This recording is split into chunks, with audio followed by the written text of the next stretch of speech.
favorite part of the show. I kind of hope it's your favorite part too, but the videos are really important, which is my auspicious op-ed, my lovely little monologue where I put together some words, compose them for y'all, and I share them with you. And I really hope it inspires you to compose some words of your own and share them with everyone as well. These are important times for us to connect. So here we go. Let's take a moment to address two very common collaborating factors in the ills of modern society: deception and appeals to authority.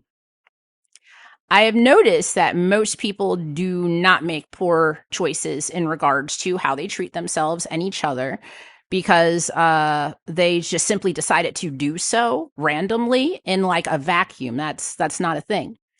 While many a critic will launch an assault about others as though they themselves had made an independent reasoned criticism, I have found that a force stronger than peer pressure has taken precedence over their individual considerations.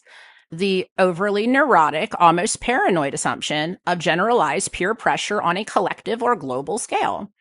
This excessive amount of concern and assumption regarding external perception is inherently deceptive by nature and leads to further deception the further it amplifies and projects outwardly. Do I blame the internet, devices, and apps? Well, partially, I do. But more so, I blame the exploitation of humankind's temptations, impoverishment, pain thresholds, isolation, repression, fear, and lack of impulse control that has been conditioned throughout civilization systems to implement a hardwiring of state-sanctioned ethics and highly malleable, spiritually sterilized moral imperatives.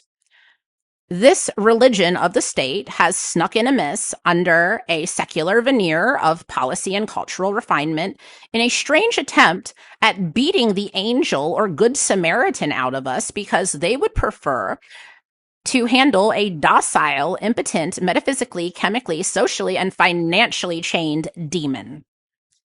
It took generations for this spectrum of totalitarian infiltration to excessively and efficiently pollute our youngest generations before they were planned to be conceived, only to be exponentially amplified upon birth to ensure complete saturation of collectivist, authoritarian values, imprint hardwiring to a child's natural development. That was the exact goal. The much darker components to this current unveiling of the establishment and authority's many layers of deception appear to stem back much further than millennia, or even eras reach. This evil that we're watching further reveal itself has seemingly been here from times so ancient that aliens walked alongside man on the earth in the form of gods, demigods, angels, and demons until divine cataclysms and societal collapses caused a few resets interwoven throughout history and geological record. This deception started with two main implementations: censorship and streamlining. Divide and conquer is a religious credo to the deceptively kind gesture of streamlining a process for ease or convenience. How deceptively caring they appear when pushing censorship in the name of public safety. The lack of social skills and isolation from everyday people becomes very apparent when observing members of the ruling and professional managerial class. I find it quite funny that self-proclaimed socialists and communists, collectivists, both collectivists, have some of the absolute worst social skills, ethics, and morality, most of them are amoral, I have ever seen displayed by anyone claiming to be altruistic or charitable by any stretch of the imagination. It also took generations long to degrade our language and very lax behavioral expectations of ourselves and others.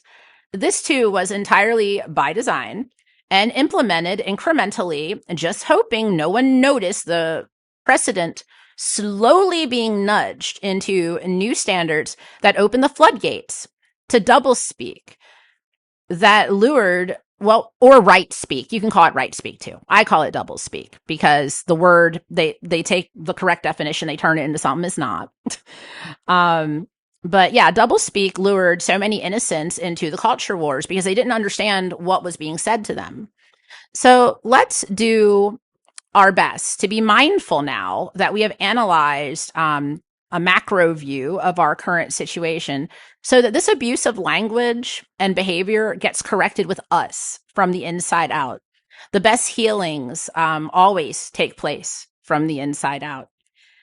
And that is our show for you today.